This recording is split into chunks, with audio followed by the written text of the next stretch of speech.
কৃষ্ণ মাধু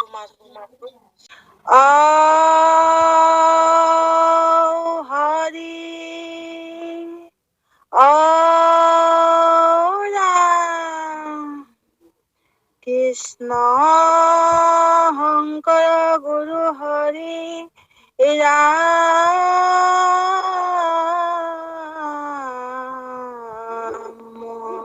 ৰাম ৰাম হৰি ৰাম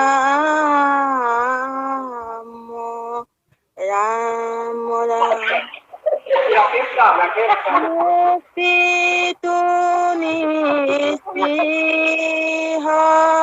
যিটো হেহি ভকত কনমু ৰসময় মাগো ভকতি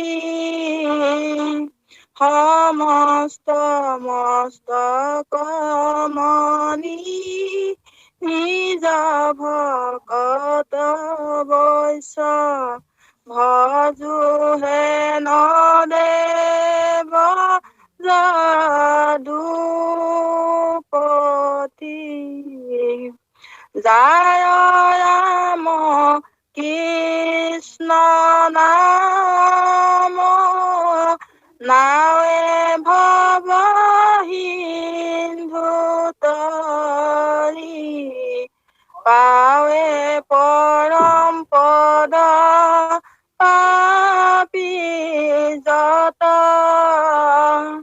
সদানন্দ সনাতন হেনয় কৃষ্ণ সদা উপাসা কৰো হৃদয়ত ৰাম উপাসা কৰো হৃদয়ত কৃষ্ণ কৃষ্ণ কৃষ্ণ কৃষ্ণ কৃষ্ণ কৃষ্ণ বৈকুণ্ঠৰ কল্পতৰু ভাগৱত শাস্ত্ৰ ইহাৰ উত্তম ফল হৰি নাম মাত্ৰ হৰি নামে হৰি নামে হৰি নামে গতি হৰি নামে ভকতৰ কেৱলে ভকতি হৰি নামে ভকতৰ কেৱলে ভকতি কৃষ্ণ কৃষ্ণ। আমাৰ ভক্তি সুধা সন্ধানী সত্ৰৰ আজি প্ৰাৰ্থনা সভাৰ সঞ্চালকৰ আসন অলংকৃত কৰা আমাৰ প্ৰত্যেক বাপজনলৈ আমি সেৱা নিবেদন কৰিছো। লগতে ভক্তি সুধা সন্ধানী সত্ৰৰ সভাপতি উপসভাপতি উপদেষ্টা মণ্ডলী সম্পাদক প্ৰমুখ সমস্ত বাপ বান্ধৱ আই মাতৃ চৰণলৈ সেৱা জনাইছো। আৰু আজি পাঠকৰ আসনত উপবিষ্ট হোৱা আমাৰ জুনমণি গগৈ আইগৰাকীৰ চৰণলৈকো সেৱা জনাইছো। আপোনালোকে আমাক দায়িত্ব দিছে মহাপুৰুষ মাধৱদেৱৰ নাম কোৱা শাস্ত্ৰ এখন বৰ তত্বপূৰ্ণ শাস্ত্ৰ। যদিও শাস্ত্ৰখন দেখাত সৰু, তথাপিতো ইয়াৰ মাজত নিহিত থকা তত্ত্বসমূহ সজ্জনসকলে গুণী জ্ঞানীসকলে বহুত চিন্তা চৰ্চা গৱেষণা কৰি ইয়াৰ ওপৰত আলোচনা কৰিছে। আৰু যিমানেই আলোচনা কৰি আছে, আজি ইমান বছৰ ধৰি কৰি আছে, তথাপিতো ইয়াৰ আনন্দ ৰসৰ শেষ হোৱা নাই, তত্ত্ব ৰসৰ শেষ হোৱা নাই। গতিকে আপোনালোকে আমাক দায়িত্ব অৰ্পণ কৰিছে, আদেশ কৰিছে নামঘোষাৰ গৃহদংশ পাঠ কৰা অংশখিনি কিছু সৰলীকৰণ কৰি আপোনালোকৰ ওচৰত প্ৰকাশ কৰিবৰ কাৰণে আমাক দায়িত্ব দিছে। আমাৰো যোগ্যতা তিনি সীমিত যোগ্যতাৰে মাত্ৰ আপোনালোকৰ আশীৰ্বাদ শিৰত গ্ৰহণ কৰি আৰু প্ৰভু ভগৱন্তৰ দুখানি চৰণ চিন্তা কৰি গুৰুজনাৰ কিবা বিচাৰি আমি এই দায়িত্ব পালন কৰিবৰ কাৰণে আগবঢ়া হৈছে। আপোনালোকৰ ভকত বান্ধৱৰ লক্ষ্য কৰি আমি সেৱা নিবেদন কৰা হয়। কৃষ্ণ কৃষ্ণ, এয়া তাৎপৰ্যৰ কথা কৈছে।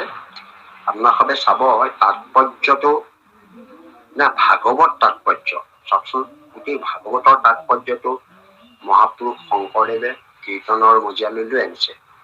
এতিয়া আমাৰ ইয়াত মানে এটা তাৎপৰ্য নামাকৰণ কৰিছে। তাৎপৰ্য মানে আমি যিবোৰ অধ্যয়ন চৰ্চা কৰিছো তাক এটা থুলমূল ভাৱে আমাক মানে জনাব বিচাৰিছে। তাৎপৰ্য পটলটো বা তাৎপৰ্য শিতানটো আপোনালোকে 24 চন্দ্ৰতো নাপায়, 2 চন্দ্ৰতো নাপায়, এই দুটা চন্দ্ৰত নাই। মাত্ৰ পদচন্দ্ৰৰ পৰা তাৎপৰ্যটো আৰম্ভ কৰিছে। পদচন্দ্ৰত আপুনি তাৎপৰ্য দেখিব, তাৎপৰ্য শিতানত 7টি ঘোষা পদচন্দ্ৰত আছে। এতিয়া আপুনি পাব 7টি ঘোষা আছে ইয়াত।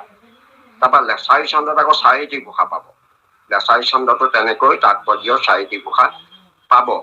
আকৌ ঘোষা চন্দ্ৰলৈ গলে শেষত নামচন্দ্ৰৰ আগত ঘোষা চন্দ্ৰত থাকিলে 5টি ঘোষা আকৌ তাত পোৱা যাব। গতিকে এইকেইটাই 5টা, 4টা আৰু লগে লগে 7টি। গতিকে 7 + 12 4 16টি। এটা তত্ত্বপূৰ্ণ কথা। এই তাৎপৰ্যৰ ঘোষা 16টি আছে সৰ্বমুঠ। এই 16টি ঘোষাতে তাৎপৰ্যখিনি প্ৰকাশ কৰিছে। তাৎপৰ্য বুলি ক'লে আমি এতিয়া কি বুজি পাম? তাৎপৰ্য হৈছে মূল ভাৱ। আমি কওঁ যে তাৰ তাৎপৰ্যটো কোৱাচোন। তাৎপৰ্য মানে মূল ভাৱ, মূল কথা, জানিবলগীয়া তত্ত্বময় কথা। কোনো কায় কষ্ট নকৰি, কোনো বিশাল শাস্ত্ৰ আদি অধ্যয়ন নকৰাকৈ, কোনো শ্ৰম নকৰাকৈ, কোনো কষ্ট নকৰাকৈ, কোনো পৰিশ্ৰম নকৰাকৈ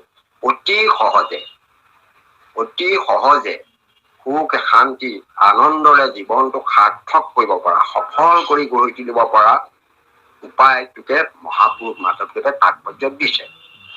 যে তাৎপৰ্যৰ কাৰণে বিশাল আপুনি ধৰকচোন আমাৰ মানুহবোৰে সংস্কৃত শ্লোক গাই ভাগৰি যাব। ভাগৱত শাস্ত্ৰ হওক বা পুৰাণ আদি শাস্ত্ৰসমূহ অধ্যয়ন কৰিলে ভাগৰি যাব।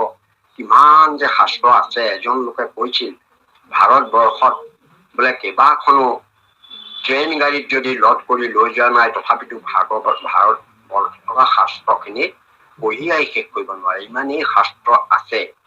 এতেকে চাবলৈ গ'লে এই শাস্ত্ৰটো মূল বস্তুটো সে একেবাৰে বেদেই আছিল। তাৰ পৰা লিখোতে মানুহৰ ভাৱ বিনিময় কৰোতে সম্প্ৰসাৰণ হওঁতে বিশাল শাস্ত্ৰ ভাণ্ডাৰবোৰ তৈয়াৰ হয়। এইবোৰ পঢ়োতে মানুহৰ কি হয়, মানে মানুহৰ পৰিশ্ৰমো হয় আৰু মানুহ খেলি মেলিও পাই যায়। এবাৰ কব এটা, আকৌ আন এবাৰ কব এটা। এইটো কৰা কব এঠাইত, আকৌ এইটো নকৰা বুলি কব। তেতিয়া পঢ়া মানুহজন বিপদত পৰি যায়।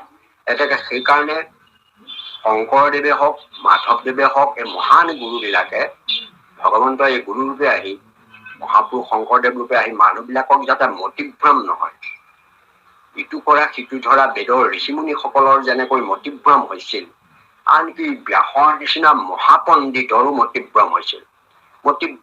আপোনালোকে পাইছে আৰম্ভণিতে সেইটো কথা তেওঁ মানে নাৰদে প্ৰকাশ কৰিছে। কাৰণ তেওঁ ইমানবোৰ শাস্ত্ৰ লিখি মেলি তেওঁ মানে আনন্দ পাব লাগিছিল, তাৰ পৰিৱৰ্তে তেওঁ মনোবেদনাহে লাভ কৰিলে। ইয়াৰ কাৰণটো হৈছে কি, তেওঁ প্ৰকৃত তত্ত্বটো বুজি নাপায়, বিস্তৰ শাস্ত্ৰৰ কাৰণে ঘটনাবোৰ কৰে। সেইকাৰণে ইয়াতো আপোনালোকে পাব মহাপুৰুষ শংকৰদেৱে লাগিছে বিস্তৰ শাস্ত্ৰত নাহি কিছু কাজ। আৰু আমাৰ মানে প্ৰহ্লাদৰ যোগেদিও মানে কোৱাইছে, নালাগে ভক্তিত দেৱ দ্বিজ ঋষি হৈব। এতেকে ঋষি হলেহে পাৰিব, দেৱতা হলেহে পাৰিব, দ্বিজ মানে দ্বিতীয় জন্ম হলেহে পাৰিব, অৰ্থাৎ দ্বিজ মানে ব্ৰাহ্মণ। আৰু বা বিশাল শাস্ত্ৰ ভাণ্ডাৰ অধ্যয়ন কৰিলে আপুনি ভকতি কৰিব। এই কথাটো মানে কোনো প্ৰয়োজন নাই। দব জব জাপ যজ্ঞ একো নালাগে, কেৱল ভক্তিত কৃষ্ণ সন্ত নাৰায়ণ। ভক্তিৰো শুদ্ধ সংজ্ঞা মহাপুৰুষ মাধৱদেৱে দিছে, শংকৰদেৱেও কৈছে। শংকৰদেৱে ভকতি পদৱতে লিখিছে যে ভগৱন্ত কৃষ্ণই কৈছে, মোৰ কথা শ্ৰৱণ কীৰ্তন বিনান নাহিকে ভগতি সখী দৃঢ় কৰা জ্ঞান। মোৰ জন্ম কৰ্ম বাবে মোৰ গুণ নাম, আকাশে কীৰ্তন পৰিৱেশ বিশ্ৰাম। মোৰ কথা শ্ৰৱণত পৰিৱেশ মাত্ৰ গতি, আকাশ বলয় জনা উত্তম ভকতি। এতেকে ভকতিৰ সংজ্ঞাটো আমাক দি থৈছে। মহাপুৰুষ মাধৱদেৱেও ভক্তিৰ সংজ্ঞা আমাক ধুনীয়াকৈ দিছে, ভগৱন্তৰ কেনেকৈ নাম লোৱাটোৱে শ্ৰেষ্ঠ। এতেকে এই কথাবোৰ আমি বিস্তৰ শাস্ত্ৰ অধ্যয়ন কৰিলে আমি বিপাঙত পৰি যাওঁ।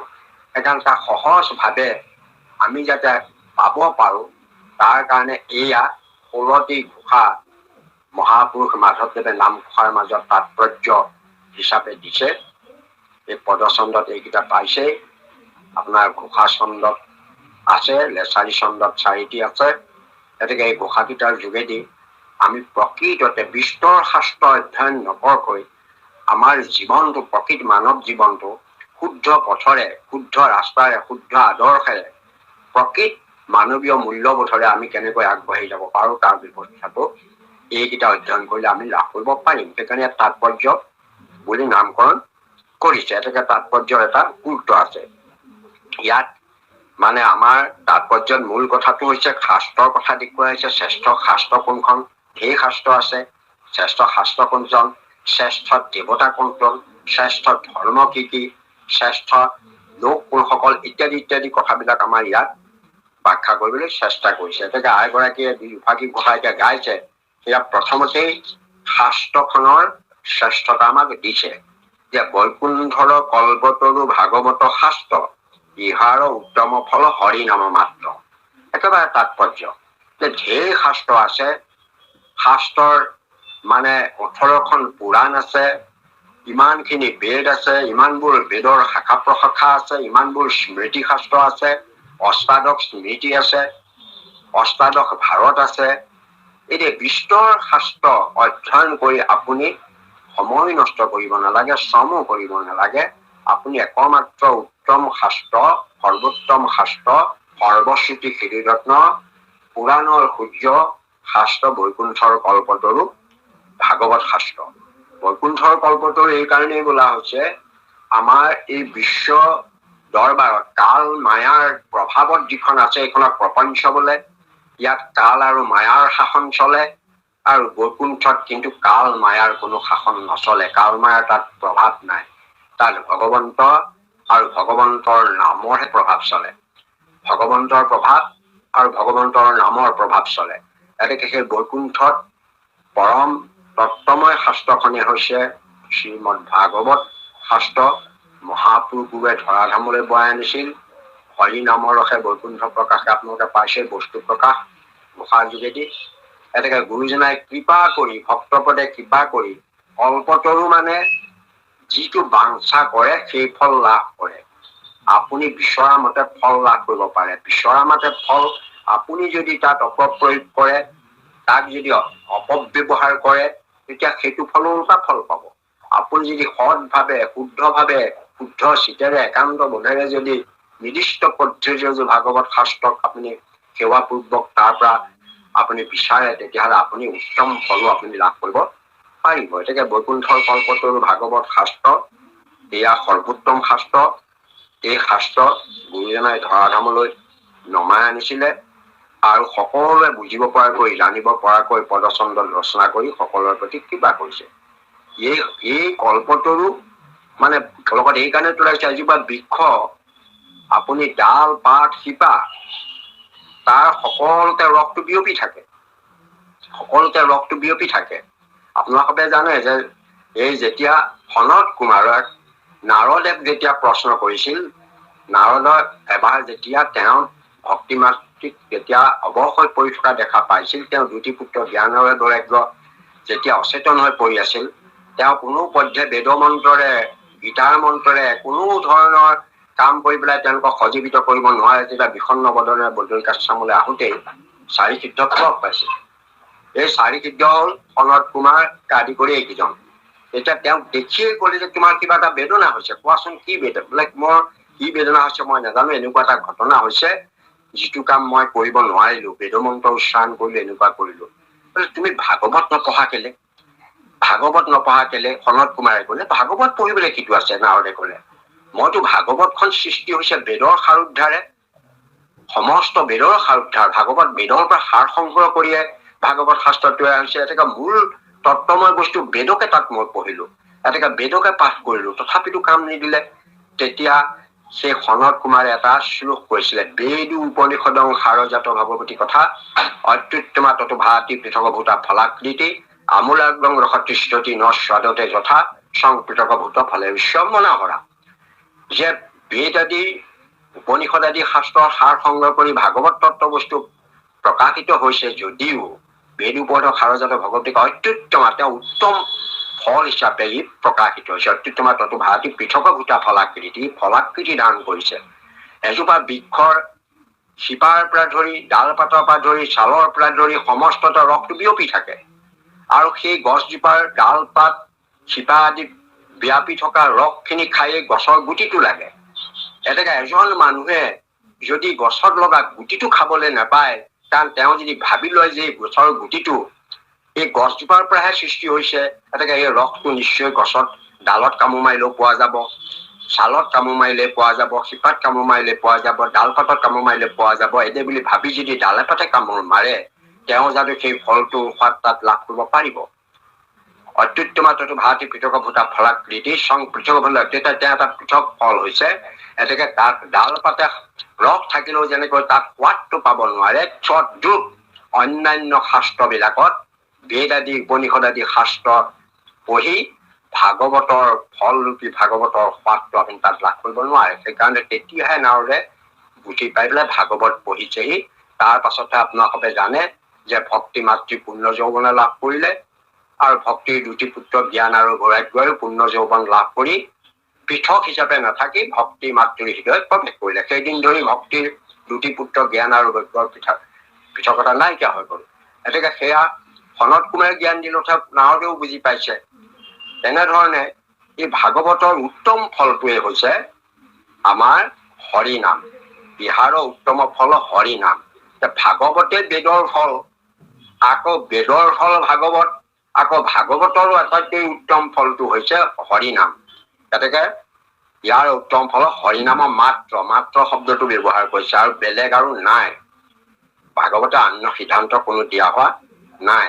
শেষত গৈ পেলাই আৰু জোৰ দি মহাপুৰুষে কৈছে হৰি নামে হৰি নামে হৰি নামে গতি। হৰি নামেইব নামেইব নামেইব কেৱলম, নাৰদে যিটো কৈছে গতি হৰি নামে ভকতৰ কেৱলে ভকতি। এতেকে চব আগত মাত্ৰ কৈছে, ইয়াত কেৱলে শব্দও মাত্ৰকে বুজায় যে হৰি নামে হৰি নামে হৰি নামে গতি, হৰি নামে ভকতৰ কেৱলে ভকতি। আৰু বেলেগ আৰু ভকতি ঈশ্বৰৰ নাম দি বেলেগ ভকতি নাই। আৰু কোনোবাই যদি ভকতি কিবা বেলেগ এটা আছে বুলি ভাবে তেতিয়াহ'লে ভুল কৰিছে। নামেই প্ৰকৃততে ভকতিৰ মূল সাধনৰ বস্তু। নাম ললেই ভকতি সিদ্ধ হয়। খালি লোৱাৰ আগত আমি কিছু নিয়ম আছে, সেয়াই হৈছে একান্ত শৰণ, দৃঢ় ভাৱ আৰু আমাৰ মানে এক শৰণৰ নীতি আদৰ্শ ৰক্ষা কৰি চলা, এইকেইটা কৰিব লাগিব। যেনেকৈ শৰণাগতৰ কাৰণে 6টা অনুশীলন আছে। এই 6টা অনুশীলন যিজনে ৰক্ষা নকৰে তেতিয়াহ'লে তেওঁক নামে কেনেকৈ কাম কৰিব। তেওঁ অনুকূলেশ্য সংকল্প প্ৰতিকূলেশ্য বৰ্জনম ৰক্ষস্য বিশ্বাস গুপ্তেইটো বৰণ্যম আত্মনিক্ষেপম আৰু কাৰ্পুণ্যম। এই 6টা, গতিকে 6টা সাধনা আমি কৰিবই লাগিব। 6টা আমি শৰণৰ যিটো নীতি আদৰ্শ অৰ্থাৎ সেইটো অনুকূল যিটো, সেইখিনি আমি কৰিবলৈ সদায় চেষ্টা কৰোঁ। অনুকূলে ঈশ্বৰ সংকল্প আমি সিদ্ধান্ত কৰিব লাগিব সেইখিনি কৰিবলৈ, যে এইখিনি ভক্তি মাৰ্গৰ অনুকূল। ঈশ্বৰৰ নাম লোৱা, ভকত সেৱা কৰা, ভকতৰ স্থানলৈ যোৱা ইত্যাদি ইত্যাদি কামবোৰ আমি সেইবোৰ অনুকূল ভক্তি, সেইখিনি কৰিব লাগিব। প্ৰতিকূল অন্য দেৱতা উপাসনা কৰা, অন্য দেৱতাৰ সংগত বেছি সময় থকা, অন্য লোকসকলৰ লগত বাৰ্তালাপ কৰা, অন্য দেৱতা উপাসনা কৰা, তেনে প্ৰসাদ খোৱা, তেনে মূৰ্তি দৰ্শন, এইবিলাক আমাৰ প্ৰতিকূল। এইবিলাক আমি বৰ্জন কৰিব লাগিব। তাৰ পৰা আপুনি ভগৱন্ত একমাত্ৰ আপোনাৰ কৃপালু দয়াময়, তেওঁৱেই ৰক্ষা কৰিব বুলি দৃঢ় বিশ্বাস এটা হৃদয়ত প্ৰতিষ্ঠা কৰা, সেইটো ৰাক্ষসে দিব। আৰু গোটেই জীৱনী আপোনাৰ যি সৎ গোপন কামনা আছে সেয়া একমাত্ৰ ভগৱন্তই আপোনাক পূৰ্ণ কৰিব বুলি আপুনি দৃঢ় মনা হৈ থাকক। সৎ যদি গোপন কামনা আপুনি হৃদয়ত আছে, সৎ গোপন কামনা হ'ব লাগিব। কাৰোবাক মাৰিবলৈ নহয়, কাৰোবাক অন্যায় কৰিবলৈ নহয়, কাৰোবাক ঠগিবলৈ নহয়, আপোনাৰ ল'ৰাটো ভাল হওক, সৎ বুদ্ধি হওক, ছোৱালীজনীক ভাল উত্তম পাত্ৰক যাতে দিব পাৰো, এইবোৰ আপোনাৰ সৎ কামনা। পৰিয়ালৰ শান্তিৰ কাৰণে, ভক্তিৰ কাৰণে যিসকলে আপুনি চিন্তা চৰ্চা কৰিব, সেইবিলাক সৎ কামনা। তেতিয়া ভগৱন্তে সেইখিনি কৃপা কৰিব। তাৰপিছত আত্মনিক্ষেপ, অৰ্থাৎ আপোনাকে নহয়, আপোনাৰ সমস্তখিনি গৃহ ধন জন পুত্ৰ পৰিচয়জন সমস্তকে ভগৱন্তৰ চৰণত সমৰ্পণ কৰক।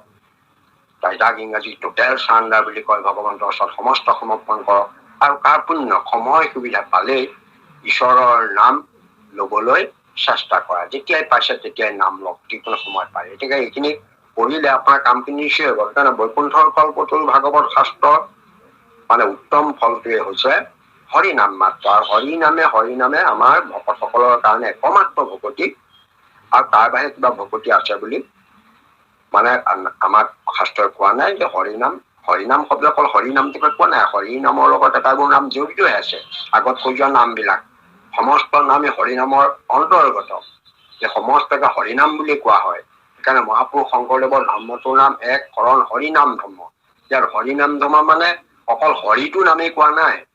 এই হৰি নামৰ লগত এই যিমানবোৰ নাম জড়িত হৈ আছে, মহাপুৰুষ মাধৱদেৱে প্ৰকাশ কৰিছে সকলো নাম একেলগে হৰিনাম বুলি কোৱা হয়। কৃষ্ণ যাওকচোন। কৃষ্ণ কৃষ্ণ পাদ পদ্ম ধুই মোৰ নিজ গতি হৰি নাম বিনে আন নজানো ভকতি। ৰাম কৃষ্ণ ৰাম কৃষ্ণ ৰাম কৃষ্ণ হৰ ৰাম কৃষ্ণ বিনে যোন পাৰ বিচাৰ ৰাম কৃষ্ণ বিনে যোন পাৰ বিচাৰ। কৃষ্ণ কৃষ্ণ কৃষ্ণ। এয়া আমাৰ লক্ষ্য। কাৰণ আমি সকলোৰে এটা লক্ষ্য স্থিৰ হব লাগিব। যেনেকৈ অৰ্জুনকো সুধিছিল, দুৰ্যোধনকো সুধিছিল, গছত চৰাই এটাৰ যে তেওঁৰ মানে চকুটোলে লক্ষ্য কৰিবলৈ কৈছিল। এতেকে সকলোৱে গোটেই চৰাইটো দেখিছিল, গছজোপা দেখিছিল, সকলোৱে দেখিছিল। কিন্তু অৰ্জুনে কেৱল তাৰ সেই চকুটোলেহে লক্ষ্য কৰিছিল। এতেকে আমাৰ লক্ষ্য যদি স্থিৰ নহয়, তেতিয়াহলে আমি কেতিয়াও লক্ষ্য ভেদ কৰিব নোৱাৰো। লক্ষ্য ভেদ কৰিবলৈ লক্ষ্য স্থিৰ হব লাগিব। ভকতৰ লক্ষ্য কি? ভকতৰ লক্ষ্য কি? ভকতৰ লক্ষ্য হৈছে কৃষ্ণ পাদ পদ্ম। কৃষ্ণ পাদ পদ্ম এই দুই শব্দটো প্ৰয়োগ কৰিছে। কাৰণ পাদ পদ্মত দুটি পদ আছে। এই দুটি লগাহে এজুৰি পাদ পদ্ম হৈছে।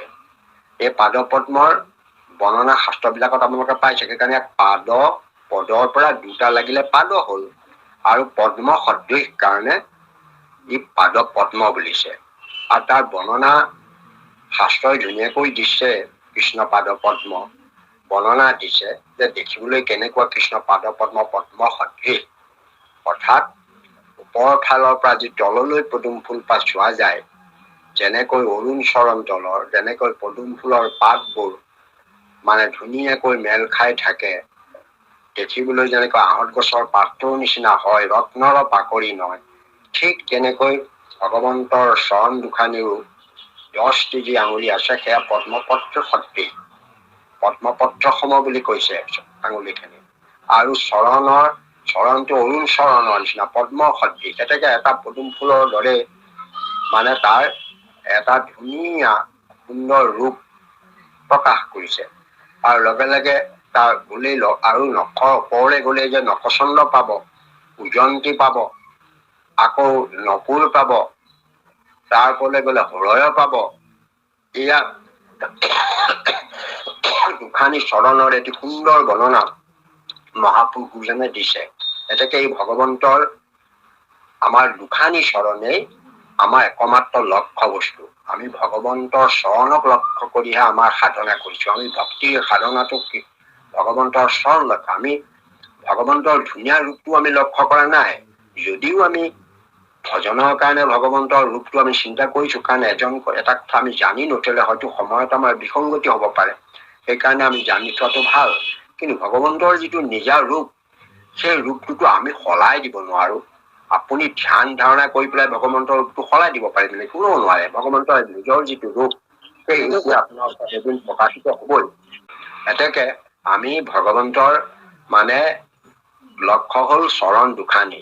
এতেকে দুখানি চৰণ দুই, কৃষ্ণ পাদ পদ্ম দুই মোৰ নিজ গতি। মোৰ মানে মাধৱ পুৰুষে কৈছে, আমাৰ হৈ সকলোৰে হৈছে, আমাৰ সকলোৰে গতি লক্ষ্য হল ভগৱন্তৰ কৃষ্ণ পাদ পদ্ম। এনেও যদি চাই কৃষ্ণ পদটোতো কৃষ্ণত দুটা পদ থাকে। কৃষ হেন শব্দ ইটো পৃথিৱী বাচক ভৈল, ন আনন্দত প্ৰবতয় দূৰে এক পদ ভৈল। পৰম ব্ৰহ্ম ৰূপ কৃষ্ণ নাম আনন্দত মাত্ৰ কয়। দুইটা কৃষ আৰু ন লগ লাগি কৃষ্ণ শব্দটো সাধিত হৈছে। এনেকে দুইটা লগ লাগি যেনেকৈ কৃষ্ণ শব্দটো সাধিত হৈছে, ভগৱন্তৰ দুখানি চৰণো একেলগ হৈ কৃষ্ণ পাদপদ্ম প্ৰস্তুত হৈছে। গতিকে আমাৰ কৃষ্ণ পাদপদ্ম সকলোৰে লক্ষ্যস্থান, আৰু সেই কৃষ্ণ পাদপদ্ম পালেই আমাৰ ভক্তিৰ উদ্দেশ্য সফল হ'ব। তাৰপিছতে কৈছে যে হৰি নাম বিনে আনো নাজানো ভকতি। কোনোবাই কব পাৰে ভক্তিৰ ধাৰাৰ কথা, ইয়াত মাধৱ পুৰুষে খাটাংকে কৈছে, এইটো তাৎপৰ্য বুলি কৈছে যে হৰি নামৰ বাহিৰে, ঈশ্বৰৰ নামৰ বাহিৰে আৰু ভক্তি একোৱেই থাকিব নোৱাৰে। অন্য ভক্তি মই নাজানো বুলি কৈছে, আৰু অন্য কিবা ভক্তি আছে নেকি মই নাজানো। শেষত গৈ কৈছে যে ৰামকৃষ্ণ ৰামকৃষ্ণ ৰামকৃষ্ণ সাৰ, ৰামকৃষ্ণ নামেই সাৰ তত্ত্ব বস্তু, আৰু ৰামকৃষ্ণ বিনে যোনটা আৱৰ বিচাৰ। আপোনালোকে নামবিলাকত চাব, এই নামবিলাক তিনিটা নামে সংযোগ স্থাপন কৰি ৰাখিছে। আমাৰ এটি ফকৰাত নয়নদেৱ ঠাকুৰে কৈছে, মানে এক নাম আহিল আকাশ ভেদী, এক নাম আহিল পাতাল ভেদী, এক নাম হৈছে পৃথিৱী ফটা, এই তিনি নামৰ লাগিল জোতা। তিনিআলি মূৰত কোৱা এই কথা, এনেকৈ বুলি এটা ফকৰাই লিখিছে। তিনিটা নামৰ এটা জোতা লাগি আছে। তিনিটা নাম হল কৃষ্ণ, ৰাম, হৰি। এতিয়া কৃষ্ণ হৰি নাম, এই বাকী নাম বিলাকো মালা গাঁঠি গাঁঠি গৈছে এইকেইটা নামেৰে। এইকেইটা নাম তাৰ লগত সংযোগ হৈ আছে। এনেকে নামবিলাক এই তিনিওটাই সংলগ্ন কৰিছে গুণনামসমূহ। এতিয়া কৃষ্ণ নামটো পৃথিৱী ভটা, মানে কৃষহেন শব্দ এইটো পৃথিৱী বাচক ভৈল, ভূমি বাচক, পৃথিৱী বাচক। সেইকাৰণে পৃথিৱীৰ লগত সম্পৰ্ক আছে, কৃষ শব্দৰ লগত জড়িত হৈ আছে। কৃষ শব্দৰ পৰা কৃষক হৈছে, কৃষ শব্দৰ পৰা কৃষি হৈছে।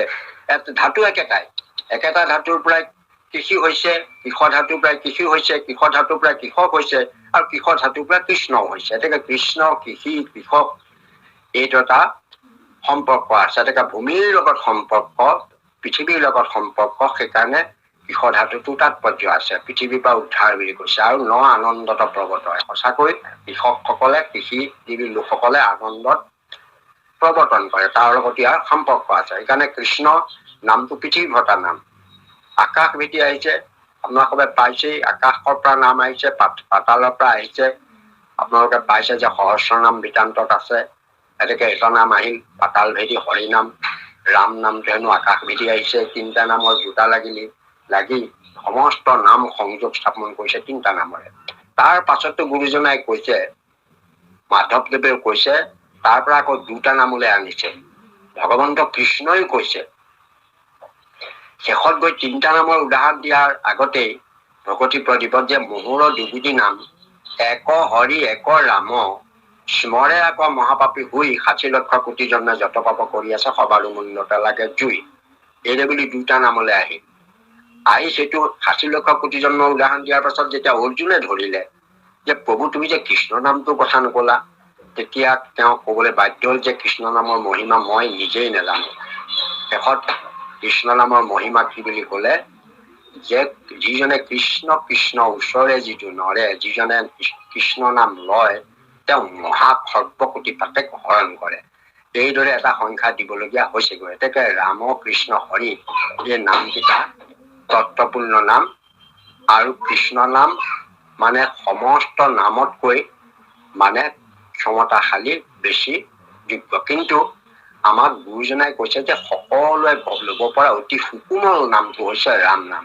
সুকোমল কেলে কৈছে, কৃষ্ণ নামত অকণমান জটিলতা আছে, কি ৰিকাৰ আছে, মুনীয়া সৈন্য স্ন আছে, কিবা এটা হয়তো কাৰোবাৰ জিভা অৰ্থত গণ্ডগোল থাকিলে, দাঁতৰ অসুখ থাকিলে, বা কিবা এটা হলে কৃষ্ণটো উচ্চাৰণ কৰাত অসুবিধা হ'ব পাৰে।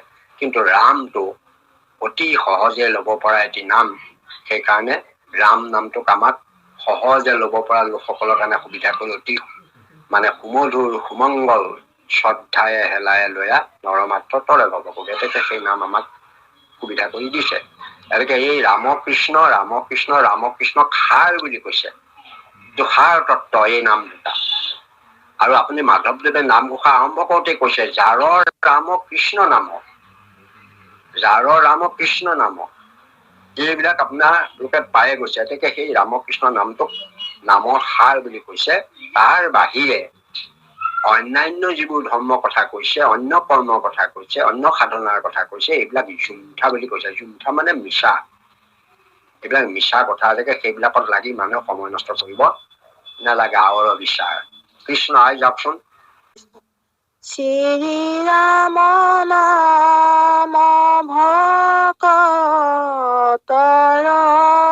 বিত্তহাৰ, সংসাৰ সাগৰে ৰাম নামে দুৰ্গ পাৰ। হৰি নাম কীৰ্তনে পৰম মংগল, পাৱৰ পৰমানন্দ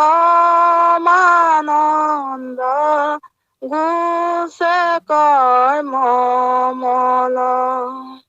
ব্ৰহ্মাহৰু ভজন্ত দুই পাৱে, মুকুত সকলো সদা হৰি গুণ গাৱে, মুকুত সকলো সদা হৰি গুণ গাৱে। কৃষ্ণ কৃষ্ণ কৃষ্ণ। এয়া তাৎপৰ্য কথা মহাপুৰুষ মাধৱদেৱে প্ৰকাশ কৰিছে যে শ্ৰীৰাম নাম ভকতৰ বিত্তহাৰ। বিত্ত মানে সম্পদ, ধন, এইবিলাকক বিত্ত বুলি কয়। গতিকে বিত্ত বুলি ক'লে ধন সম্পদক বুজায়। আৰু শ্ৰীৰাম নামেই ভকতৰ কাৰণে সাৰ, বিত্ত সাৰ তত্ব বস্তু। তাৰমানে আমি অন্য সম্পদত বিনষ্ট হ'ব পাৰে, নষ্ট হ'ব পাৰে, ধ্বংস হৈ যাব পাৰে, আমাৰ কামত নাহিব পাৰে, কিন্তু শ্ৰীৰামৰ নাম, ভগৱন্তৰ নাম আমাৰ কিন্তু কোনোদিনে হানি নহয়, কোনোদিনেই নষ্ট নহয়, সদা সৰ্বতিকাল হৃদয়ত থাকিব।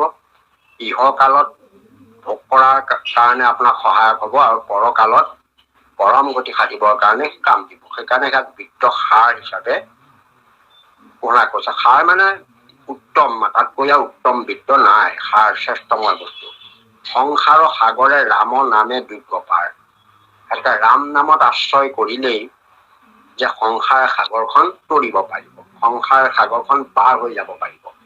গতিকে দুৰ্গ শব্দটো হ'ল, আপোনাসৱে জানে যে সৈন্য বাহিনীয়ে কিছুমান দুৰ্গ তৈয়াৰ কৰে, য'ৰ মাজত সোমাই লৈ তেওঁলোকে যুদ্ধ আদি কৰে।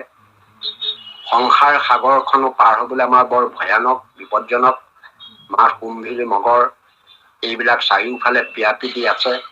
কাম, ক্ৰোধ, লোভ, মোহ এইবিলাকে আমাক বাধাৰ সৃষ্টি কৰে।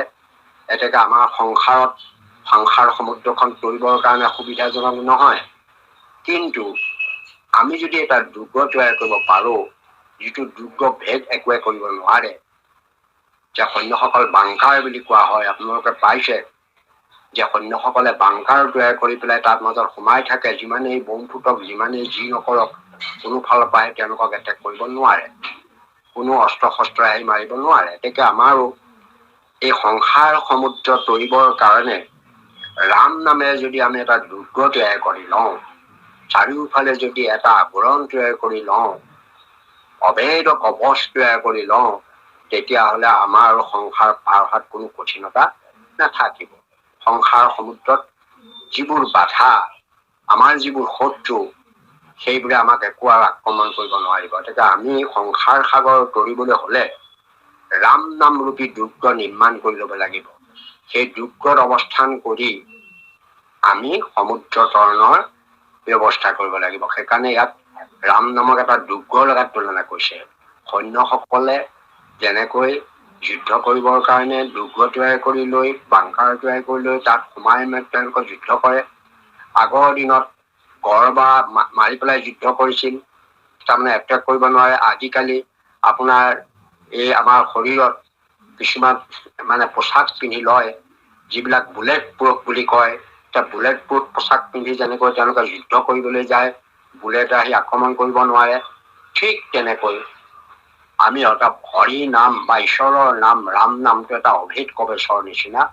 এইটো এটা আমাৰ বুলেট প্ৰুফৰ নিচিনা। কোনো ধৰণৰ সংসাৰৰ যম, কাল, মায়া, কলি বা অন্যান্য যিবোৰ বাধা আছে, এইবিলাকে আমাক সংসাৰ যাত্ৰাত ভগৱন্তৰ কৃষ্ণপাদ পদ্ম লক্ষ্য কৰি কৰা যাত্ৰাত কোনো ধৰণৰ বাধাৰ সৃষ্টি কৰিব নোৱাৰে। সেইকাৰণে আমি ৰাম নামক যোগ্য হিচাপে কৰি লৈ পেলাই সদায় ৰাম নাম স্মৰণ কৰি থাকিবলৈ মহাপুৰুষে কৈছে। আকৌ হৰি নামক কীৰ্তন এষে পৰম মংগল, পাৱয় পৰমানন্দ গুছে কৰ্মমল। কাৰণ যেতিয়ালৈকে কৰ্মমল থাকিব তেতিয়ালৈকে পৰমানন্দ পাব নোৱাৰে। এজন মানুহে আনন্দ কেতিয়া আহিব? যেতিয়ালৈকে তেওঁৰ বেদনা নাথাকে। গতিকে যেতিয়ালৈকে বেদনা থাকিব তেতিয়ালৈকেতো আনন্দটো ক'ৰ পৰা পাব? গতিকে বেদনাবিলাক নাইকিয়া কৰিব কেনেকৈ? কৰ্মৰ মলেহে বেদনাবিলাক আনে। কৰ্মৰ মল মানে আমি এনেকুৱা কিছুমান কাম কৰিছো যিবিলাকে আমাক মনটোক বাধা দি ৰাখিছে, মনৰ আনন্দ আহিবলৈ দিয়া নাই। গতিকে আমি সেইখিনি কৰ্মৰ মল, আমি পূৰ্বজন্মৰ কৰ্মৰ মল আছে, ইহজন্মৰ কৰ্মৰ মল আছে, আমি সেইবিলাক কৰ্মমলত মজি আছো। তাৰ ফলত সেই ভোগ বিলাসৰ মাজলৈ আমি গুচি আহিবলগীয়া হৈছে। আমি তাৰ পৰা নিজে উদ্ধাৰ পোৱা নাই। গতিকে সেই কৰ্মমল বিলাক যেতিয়ালৈকে নাইকিয়া হৈ নাযায় তেতিয়ালৈকে আপুনি পৰমানন্দটো ক'ৰ পৰা পাব? পৰমানন্দ লাভ কৰিবলৈ হলে কৰ্মমল গুচিব লাগিব। কৰ্মমল গুচাৰ উপায় এইটো দিছে কি, আমাৰ কৰ্মমল গুচাৰ একমাত্ৰ উপায় হ'ল হৰি নাম কীৰ্তন। হৰি নাম শ্ৰৱণ কীৰ্তন কৰি থাকিলে আপোনাৰ পৰম মংগল হব। অৰ্থাৎ আপোনাৰ অমংগল বিলাক দূৰীকৰণ হৈ যাব। অমংগলবোৰ আহিছে কৰ্মমলৰ পৰা।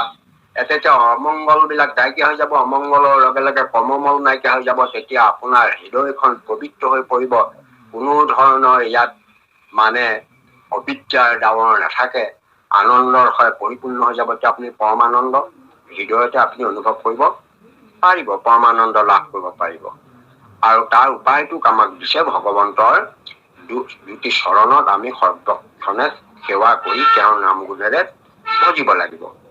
ইয়াৰ পাছত শেষত গৈ আমাক এটা উদাহৰণ দিছে। কাৰণ সমস্ত দেৱতাৰ ভিতৰত ব্ৰহ্মা আৰু শিৱকে শ্ৰেষ্ঠ দেৱতা।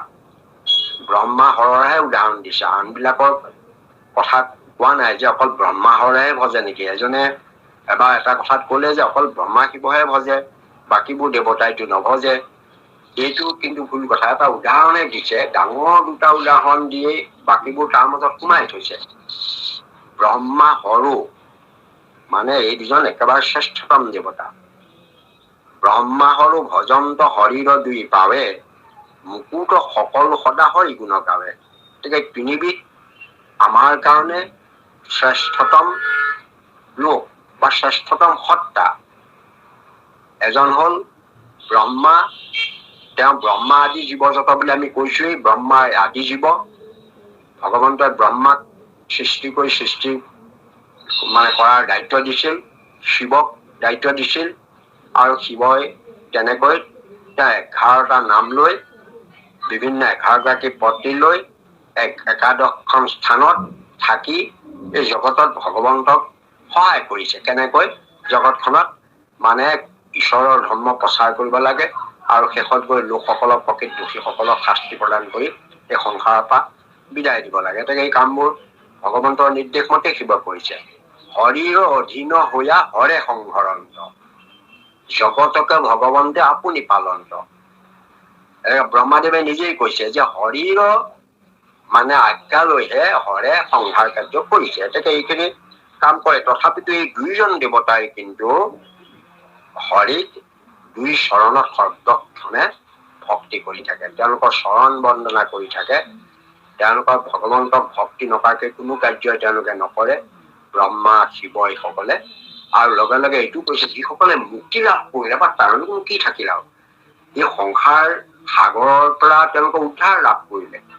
এই সংসাৰৰ সাগৰত তেওঁলোকে দুখ কষ্ট ভোগ কৰিলে আহি নাথাকি তেওঁলোকে নিজৰ সাধনাৰ যোগেদি তেওঁলোকে মুক্তি লাভ কৰিলে। মুক্তি লাভ কৰা সকলো মুকুট বুলি কৈছে। মুকুট সকল যিসকলে মুক্তি লাভ কৰিলে তেওঁলোকক মুকুট বুলি কৈছে। মুক্তি লাভ কৰিলে অৰ্থাৎ এই সংসাৰ বন্ধনৰ পৰা তেওঁলোকে মুকলি হৈ গল। সেই মুকুট সকলো অৰ্থাৎ সংসাৰ বন্ধৰ পৰা মুক্তি লাভ কৰা সকলেও কিন্তু তেওঁলোকে সৰ্বক্ষণে কিন্তু ভগৱন্তৰ গুণ নাম হৰি গুণ গাই আনন্দ কৰে। আপোনালোকে ভজনীয়া হেৰিয়াত পাইছে যে ভগৱন্তৰ মুকুট সকলো মুক্তি লাভ কৰা সকলো সৰ্বক্ষণে ভগৱন্তৰ চৰণত শৰণ লৈ ভগৱন্তৰ গুণ নাম লীলা জপ চৰিত্ৰ গাবলৈ হেৰি কৰে। সেইকাৰণে মহাপুৰুষ মাধৱৰ নামঘোষা আৰম্ভণিতে মুক্তিটো নিষ্ক্ৰিয় ভকতৰ কথা ইয়াত গুৰুত্ব দিছে। এয়া হৈছে আমাক মহাপুৰুষ মাধৱদেৱে তাৎপৰ্যৰ যোগেদি আমাক কেইটামান কথা কলে যে সৰ্বোত্তম শাস্ত্ৰখনিৰ উদাহৰণ দিলে। সেই সৰ্বোত্তম শাস্ত্ৰৰ উত্তম ফলটো আমাক কলে। সেই কল্পতৰু শাস্ত্ৰৰ উত্তম ফলটো হৰিনাম বুলি কলে। আৰু এই হৰিনামে একমাত্ৰ আমি গতি দিব। হৰিনামে একমাত্ৰ ভকতৰ ভকতি আৰু ভগৱন্তৰ দুখানি চৰণ কৃষ্ণ পাদপদ্মই আমাৰ একমাত্ৰ জীৱনৰ লক্ষ্য, ভক্তি সাধনাৰ লক্ষ্য। আৰু হৰিনামৰ বাহিৰে কোনো ভক্তি নাই। আৰু ৰামকৃষ্ণৰ নামে একমাত্ৰ সাৰতত্ব বস্তু। ৰামকৃষ্ণৰ নামৰ বাহিৰে যিবোৰ কোনোবাই খাদ্য সাধনাৰ কথা কয় সেইবিলাক জুন্ঠা বা মিছা বুলি কৈছে। আৰু ৰাম নামে আমাক সাৰ, বিত্তৰ সাৰ, ভাল সম্পদ সত্ৰ সাৰ বুলি কৈছে। আৰু লগতে আমি যদি ৰাম নামেৰে ঈশ্বৰৰ নামেৰে যদি আমি অবৈধ কবেশ তথা দুৰ্গ নিৰ্মাণ কৰি লওঁ তেতিয়াহ'লে কোনো আউল নলগাই কোনো অসুবিধা নোহোৱাকৈ ভৱ সংসাৰ ধৰি মাধৱক আমি ভগৱন্তক পাবগৈ পাৰিম। আৰু হৰি কীৰ্তনে আমাৰ পৰম মংগল সাধিব। আৰু আমাৰ এই সংসাৰ যাত্ৰাত হোৱা কৰ্মমল বিলাক মানে আঁতৰাই আমাৰ মন পবিত্ৰ কৰি পেলাব। তেতিয়া আমি পৰমানন্দ লাভ কৰিম। আৰু সেই কাৰণেই মানে ব্ৰহ্মা হৰ আদি মহান দেৱতাসকলেও এই সৰ্বক্ষণে ভগৱন্তৰ দুই চৰণত বন্দনা কৰি থাকে। আৰু আনকি মুক্তি লাভ কৰা সকলেও ভগৱন্তৰ গুণ নাম জপ লীলা চৰিত্ৰ সদায় শ্ৰৱণ কৰিবলৈ বিচাৰে। কৃষ্ণ আই যাওকচোন। কৃষ্ণ কৃষ্ণ বিৰগতি আছে বা কৃষ্ণ।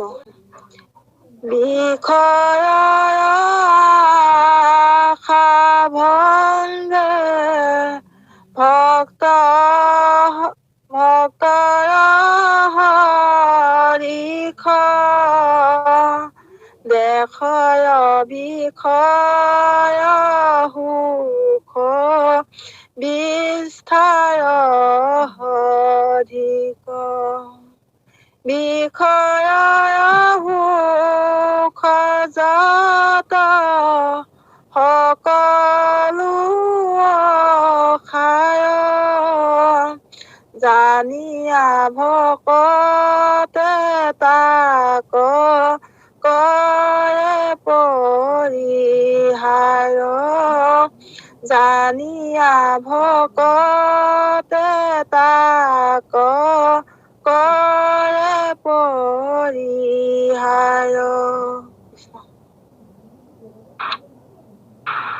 কৃষ্ণ কৃষ্ণ কৃষ্ণ। এয়া বীৰগতি পটল বা বীৰগতি শিতান।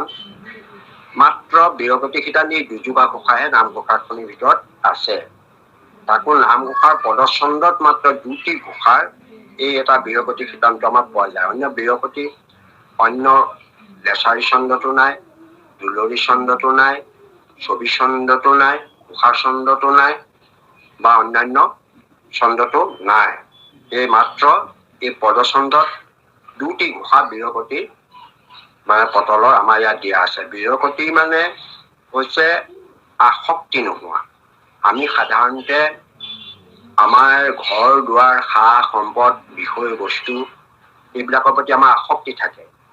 আমি হিচাপ নিকাচ কৰি থাকো ঘৰ দুৱাৰ বিলাক আমাৰ কি হৈ আছে, আমাৰ সম্পদ বিলাক ঠিকে আছে নে নাই, মাটিৰ সীমা কোনোবাই ঠেলিছে নে নাই, আমাৰ গৰু গাড়ীবোৰ ঠিকে আছে নে নাই, বা আমাৰ ল'ৰা ছোৱালীবোৰ ঠিকে ঠিকে আছে নে নাই, কিবা কিবি হৰণ বিগন হৈছে নে নাই।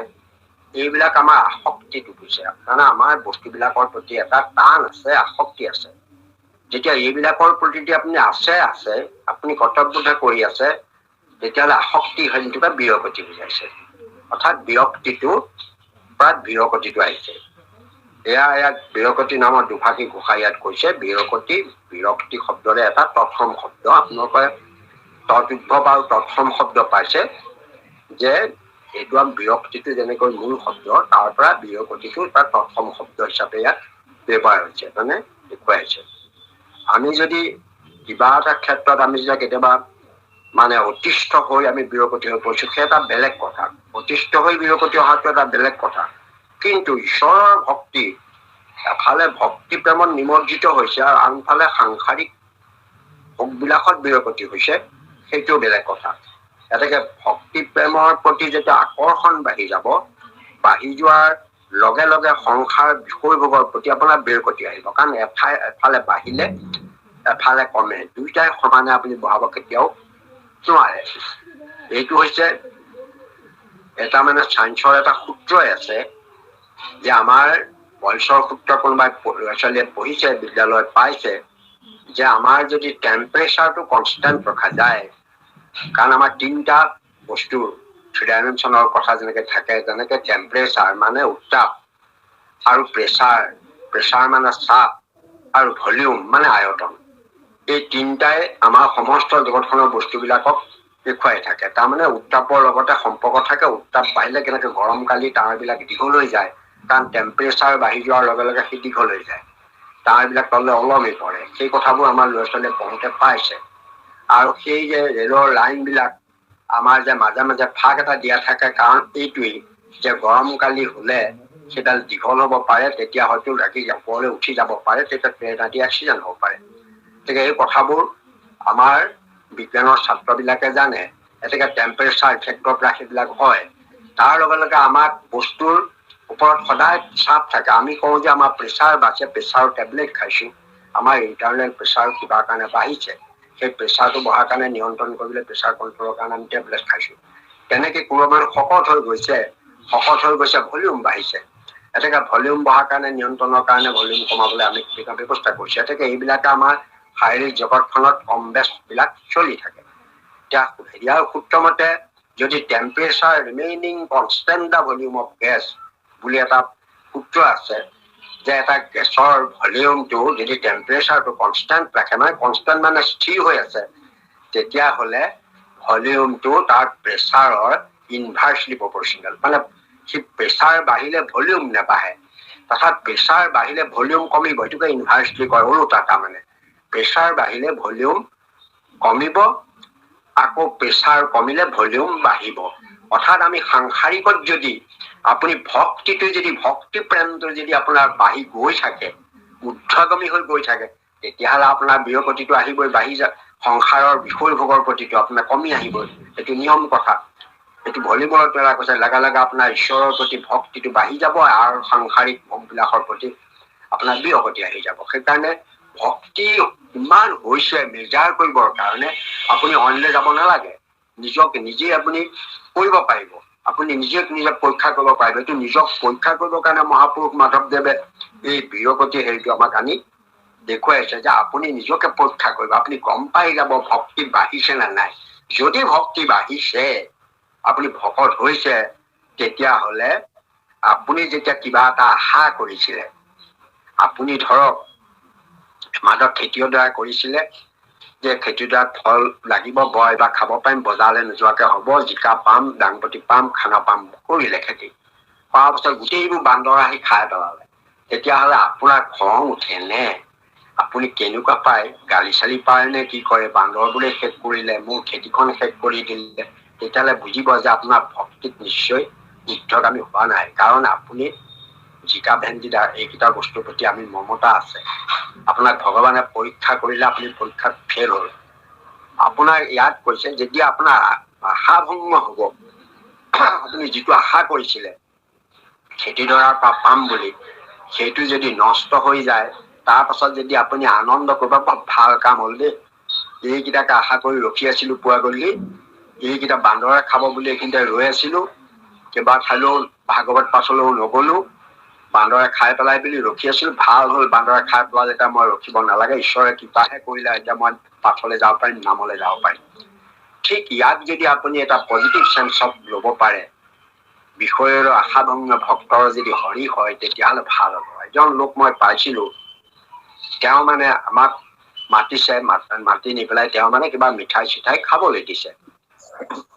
খাবলৈ থলো আপুনি মিঠাই কিয় কাৰণে পাইছে বোলে মই বৰ ভাগ্যৱান বোলে কি কেনেকে ভাগ্যৱান হ'ল বোলে মোৰ ল'ৰাটোৱে মেট্ৰিকত ছেকেণ্ড ডিভিজন পালে মই বোলো ছেকেণ্ড ডিভিজনত পালে আজিকালি পাৰ্টি নোখোৱাই নহয় মানুহে আপুনি ছেকেণ্ড ডিভিজন পাৰ্টি খোৱালে কেলে আপোনাৰ সেইটোৱেইটো ভাল কথা এতিয়া সি যদি ফাৰ্ষ্ট ডিভিজন পালেহেঁতেন সি যদি ডিষ্টিংশ্যন পালেহেঁতেন ষ্টেণ্ড কৰিলেহেঁতেন সি দূৰত পঢ়িবলৈ গুচি গ'লহেঁতেন বাহিৰলৈ গুচি গ'লহেঁতেন আৰু মোৰ পৰা দূৰলৈ গুচি গ'লহেঁতেন ঈশ্বৰ যেনেকে হৃদয়ৰ পৰা দূৰৰ পৰা গুচি যায় ল'ৰা ছোৱালীবোৰ দূৰলৈ গুচি গ'লে পিতৃ মাতৃৰ অৱস্থা কি হ'ব পাৰে সেইকাৰণে মই ভাবিছো ছেকেণ্ড ডিভিজন পালে যেতিয়া এতিয়া স্থানীয় স্কুলতে পঢ়িব ইয়াতে থাকিব শিক্ষাও চলি থাকিব আমিও পাই থাকিম ভৱিষ্যতে তাৰ পৰা কিবা এটা উপায় পাম গতিকে তেওঁৰ চিন্তা ভাৱটো মই দেখিলো যে ঈশ্বৰে কিবা ছেকেণ্ড ডিভিজন পোৱাৰ কাৰণে আমি তেনে দৃষ্টিভংগীৰে যদি ল'ব পাৰো আৰু সমস্ত মানে কৃষ্ণতে অৰ্পিব ভগৱন্ত সমস্ত ভগৱন্তকে অৰ্পণ কৰিব সেই ভাৱটো আমি ল'ব লাগে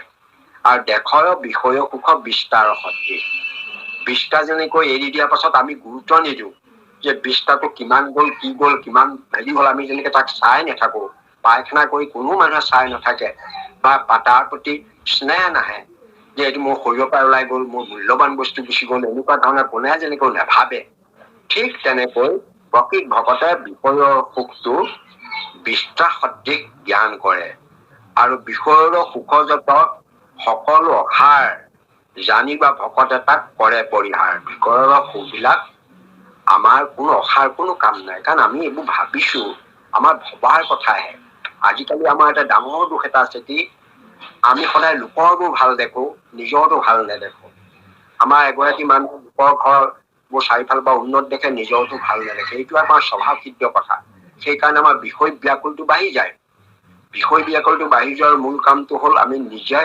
সন্তুষ্ট নহওঁ যে আপুনি যি কাপোৰ পাইছে আপুনি ঘৰটোত থাকিবলৈ পাইছে আপুনি তাতেই সন্তুষ্ট হওক যে মই এইখিনি কাপোৰ পিন্ধিবলৈ পাইছো মোৰ ল'ৰা ছোৱালী অন্তত মোৰ ঘৰত আছে বুঢ়া গধূলি গুৰুচোৱা কৰিছে বা সিহঁতক যিটো কথা কওঁ সেইটোৱে শুনে সি নম্বৰ কম পাব পাৰে কিন্তু ব্যৱহাৰ ভাল আচৰণ ভাল সমাজৰ মানুহে সিহঁতক ভাল পায় ঠিক এনেকুৱা ধৰণে আপুনি যদি সন্তুষ্টি লাভ কৰিবলৈ চেষ্টা কৰে দেখিব যে সেই তাৰ যোগেদি আপুনি পৰমানন্দ লাভ কৰিব পাৰিব সেইকাৰণে কৈছে যে বিষয়ৰ সুখবোৰ সাৰ আপুনি শংকৰদেৱে লিখিছে মিছা বিষয়ক লাগি নৰে ধৰ জন্ম ইন্দ্ৰ শুকৰৰ দেখা সুখ দুখ সম ইন্দ্ৰ যেন তুষ্ট হৈ ৰম্ভাৰ সম্ভোগে শুকৰ তেনে সুখ শুকৰি সংযোগে অমৃত ভুঞ্জিয়া যেন ইন্দ্ৰ হোৱাই তুষ্ট বৃষ্টা ভুঞ্জি শুকৰো হৈ হৃষ্টপুষ্ট এনেকে সেইবিলাকে আমাক বিষয় ভোগত কেতিয়াও আমাক বেলেগে দেখাব নোৱাৰে এনেকে বিষয়ৰ সুখ ভকতসকলে প্ৰকৃত গুৰুত্ব নিদিয়ে এইবিলাক অসাৰ বুলি কৈছে